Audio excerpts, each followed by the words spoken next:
I want to clear up one point. Are you saying that the low cost of capital leads to a higher level of creative destruction and therefore innovation, Correct. and vice versa? Correct. Because there are two types of innovation. There is inventiveness and innovation. Inventiveness generally created by public sector. Private sector doesn't do inventiveness because inventiveness is just too uncertain. You don't know what's going to happen. You can't just commit resources to that. And so there was a pool of inventiveness that was created through 1940s, 50s, 60s, 70s, even into 80s.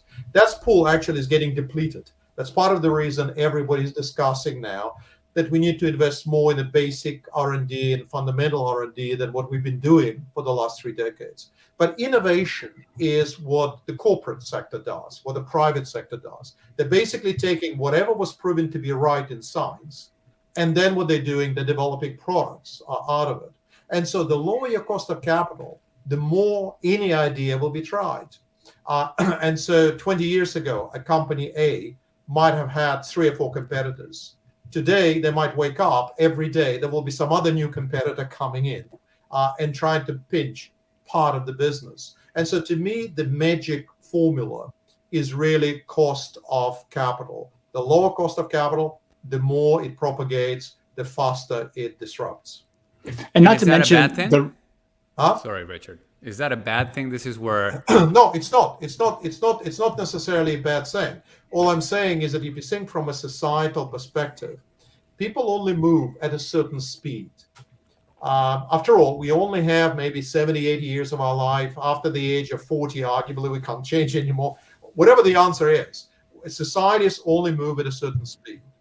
The social norms only move at a certain speed. That's why we have such an explosion of population in Africa. That you can save babies very quickly by giving them drugs or malaria nets. But societal norms as to how many children a woman should have changes over decades. You can't just change it overnight. And so the problem is really that societies are moving at a different speed compared to technology.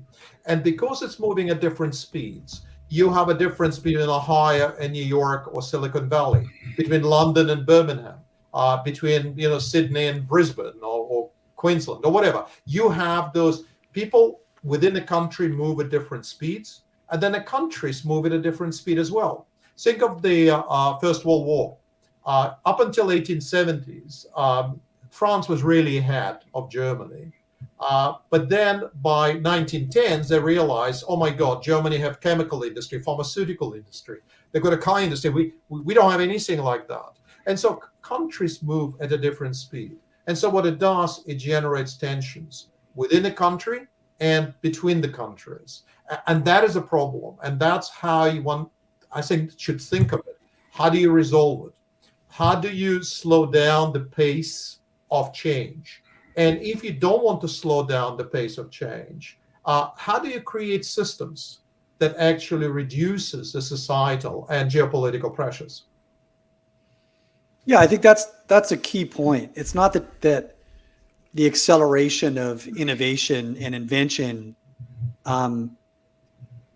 should be curtailed. It's more that the institutions and values and political objectives in societies are unable to move at the same pace, and so there's a disconnection, right?